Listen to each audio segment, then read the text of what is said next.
Bonjour et bienvenue pour l'épisode 19 d'Objectif Marathon des Sables.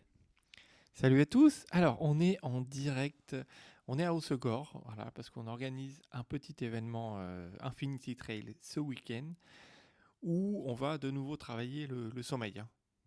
Et pour vous dire, on est à J-8 de notre départ pour cette grande course qu'on prépare depuis maintenant 6 mois. Et oui, on est jeudi, on part vendredi prochain. C'est dans 8 jours. Alors bon, sur place, il y a 2 jours un petit peu off, le transport plus la journée contrôle technique. On commence la première étape le 23 avril. Mais voilà, on décolle dans 8 jours et on part dans une semaine pour Paris, parce que l'avion est à Paris. Bien entendu. Donc, donc à J-8, on fait un petit point sur notre entraînement. Là, je crois on a fait 2 sorties d'affilée le week-end dernier bien chargées avec quasiment. Alors, moi, j'avais 7 kilos quasiment et toi, t'avais. Moi j'avais 7 kilos aussi, 7 kilos et demi à peu près, ouais. Ça va pas du tout, hein, parce que on fait pas la même taille et le même poids, hein. Oui, mais de toute façon, on va avoir un sac presque aussi lourd sur le marathon des sables. Moi là, on est quasiment sur 10 kilos sans l'eau. Toi peut-être un peu moins. Ouais, 9 kilos et demi. Donc bon, ça va se valoir. Donc en tout cas, cet entraînement, ça s'est bien passé. Bon, on a eu des conditions, il faisait chaud. Il faisait pas chaud comme sur le marathon des Sables, mais en tout cas, on a eu bien chaud. Donc ça, c'était chouette. Oui, on a fait 22 kilomètres le samedi, donc en marchant, sauf que là, on a ajouté 2 fois 1 kilomètre en course, voilà, pour essayer de répéter le mouvement de course avec un sac chargé, parce que c'est pas du tout les mêmes mouvements, c'est pas du tout la même mécanique. Donc il fallait qu'on s'entraîne aussi à ça. Et le dimanche, on est ressorti, on a fait 7 km, et cette fois-ci, on a alterné 1 kilomètre marche, 1 kilomètre course, peu importe la pente. Voilà, on a couru en montée, C'était dur. on a marché en descente. Enfin voilà, c'était peu importe la pente. On faisait 1 kilomètre en marchant, 1 kilomètre en courant, toujours avec le même sac. Et puis voilà, ça s'est bien passé, hein. Oui, c'était dur. C'est dur de se forcer à courir. On a aussi commencé à. Alors, on aurait dû le faire avant, sachez-le. Préparer les chaussures, mettre les scratchs pour les guêtres, parce que les guêtres, on les a reçus. Et en fait, il faut s'y prendre à l'avance pour que le cordonnier les couse sur les chaussures, ces scratchs. Et oui, dites-vous bien que les cordonniers, il y a au moins 2 mois de délai. Donc, quand vous allez préparer le prochain marathon des sables, celui-là, bah, on est tout juste, mais voilà, le prochain marathon des sables, dites-vous bien, le cordonnier, 6 mois à l'avance, vous êtes tranquille. 3 mois à l'avance, vous êtes tranquille. Nous, on est à une semaine du départ, nos scratchs sont pas mis sur les chaussures. On n'est pas du tout tranquille. Donc, option. Donc, on a appelé tout le monde, on a appelé les couturiers, couturières. En plus, on a pris nos chaussures pendant cet événement-là parce qu'on s'est dit qu'on ferait ça sur place. Et on a éventuellement trouvé une solution, la solution qu'on appellera la solution MacGyver. Oui, j'ai pris une visseuse, parce qu'en fait, voilà, j'ai essayé de coller, hein, les scratchs avant la sortie de 22 km, là, ce week-end, avec de la colle néoprène. J'ai peut-être pas respecté totalement les consignes, mais ça a tenu pendant la sortie. Et en fait, en rentrant, voilà, j'ai essayé de tirer gentiment sur le scratch. Bon, il est assez vite resté dans la main, hein, donc j'ai tout retiré. Et donc là, j'ai commencé à coudre, mais bon, il y a des parties dans la chaussure qui sont très dures, hein, c'est renforcé notamment sur le devant, sur le derrière de la chaussure.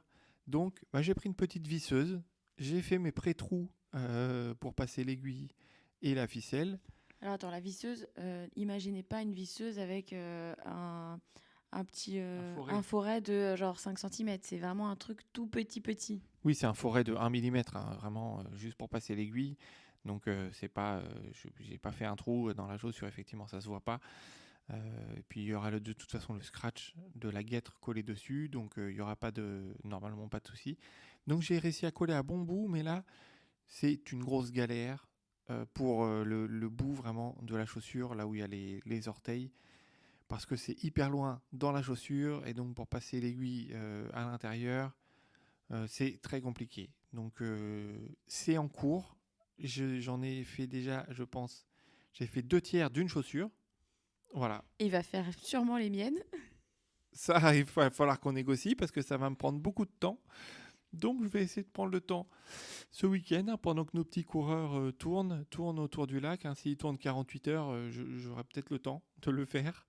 Donc en tout cas, ça a l'air de tenir, je pense. Est-ce que ça va tenir sur une semaine ou quoi? Je ne sais pas. Mais ce que j'ai fait, ça tient beaucoup mieux que la colle. Donc ce que je vais faire aussi, c'est, je pense, mettre des petits points de colle en plus de cette couture.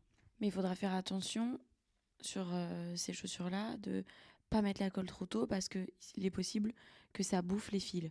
Ça, c'est ce qu'on nous a dit aussi.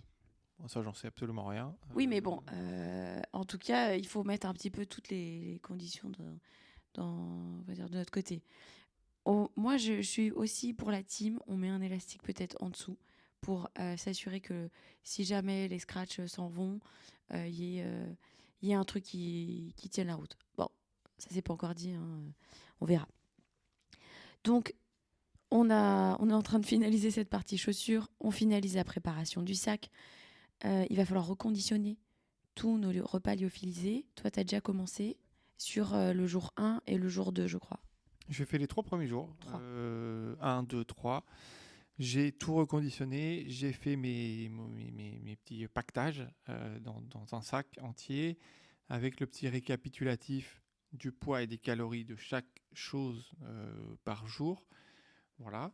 Il me reste, il manquait 2-3 trucs, 2-3 derniers trucs à acheter pour préparer la suite, mais ça prend du temps, c'est lourd, et je me demande comment tout va rentrer dans le sac. Mais oui, tout va rentrer. On vous dira aussi comment ça se passe. Moi, je le ferai à mon retour parce que voilà, il a fallu gérer des priorités, donc ça sera géré le mardi et le mercredi avant notre départ. On est aussi en train de tester notre duvet qu'on a reçu il y a quelques mois, qui est relativement chaud, honnêtement. On dort pas en extérieur. On dort dans une pièce où on n'a pas trop mis de chauffage. Et je suis étonnée que ce duvet soit aussi chaud parce qu'on a assez chaud la nuit. Oui, comme tu l'as dit, on dort encore sur un matelas. On dort dans une pièce avec un minimum de chauffage. Il fait pas 20 degrés, mais il doit peut-être faire 17 ou 18 degrés. Effectivement, ça passe. Hein, ça passe. Moi, le duvet, il est chaud. Moi, ce qui me gêne toujours dans les duvets comme ça, un peu technique, c'est le bout du duvet où les pieds sont obligés d'être ensemble. On ne peut pas mettre une jambe de côté ou quoi comme on a l'habitude de dormir. Donc, c'est pour ça, c'est très bien de s'habituer à dormir comme ça pour que quand on arrive là-bas, avec en plus sur du dur et un peu plus de froid, on soit plus confortable. Bon, ça c'est la théorie. En pratique, c'est vraiment le point noir qui me fait dire que je pense que je vais passer 2-3 nuits sans trop dormir. Moi, honnêtement, à part le fait d'avoir trop chaud parce qu'on a mis du chauffage, j'étais bien. Et je pense qu'on va bien dormir parce qu'on sera complètement fatigué. Et ça, il ne faut pas l'oublier. Tu as l'impression que tu ne vas pas du tout dormir, mais au bout de 2 jours, tu vas être complètement rincé. Et en fait, en 30 secondes, tu t'endormiras, c'est sûr. Je suis pas du tout sûr, moi. Même pas du tout. Je suis même convaincu. Mais anticipe pas. Non, mais on verra. On verra. Je pense en connaître un peu. Et donc, on verra. On verra qui a raison. Mais en tout cas, bon, au bout de 3 nuits blanches, je finirai bien par dormir. De toute façon, on va déjà faire 2 nuits blanches ce week-end. Donc la semaine prochaine, on aura une petite dette de sommeil. Et à la limite, c'est pas plus mal. Comme ça, je dormirai mieux. C'est clair. Alors voilà, on vous a fait un petit débriefing à 8 jours avant le départ. On va aussi prendre le temps, la semaine prochaine, de répondre à vos dernières questions. Parce qu'on a pas mal discuté un petit peu de notre prépa, on a interviewé quelques personnes pendant ces 6 derniers mois. Mais on s'est dit que ça pourrait être intéressant de faire un dernier FAQ, si on peut appeler ça comme ça. Vous nous envoyez des questions et derrière, on vous répond rapidement en un petit épisode. On fera sûrement une petite vidéo aussi. Comme ça, si vous voulez voir nos petites têtes débriefer tout ça, ça peut être intéressant. En tout cas, voilà, n'hésitez pas à nous faire des petits messages sur Objectif Marathon des Sables. Ça nous fait toujours plaisir. Ça nous donne du courage pour cette épreuve qui s'annonce assez compliquée. Merci encore de nous suivre. N'hésitez pas à partager les épisodes, à nous mettre des petites étoiles, des commentaires. Ça prend que 20 secondes et évidemment, nous, ça nous fait plaisir. Donc, on se donne rendez-vous la semaine prochaine. Préparez vos questions. Et puis, ce sera vraiment le dernier épisode avant le départ. On part le jeudi après ma Paris. Donc, épisode le jeudi matin. Voilà, là, on pourra plus reculer. Salut à tous! À la semaine prochaine!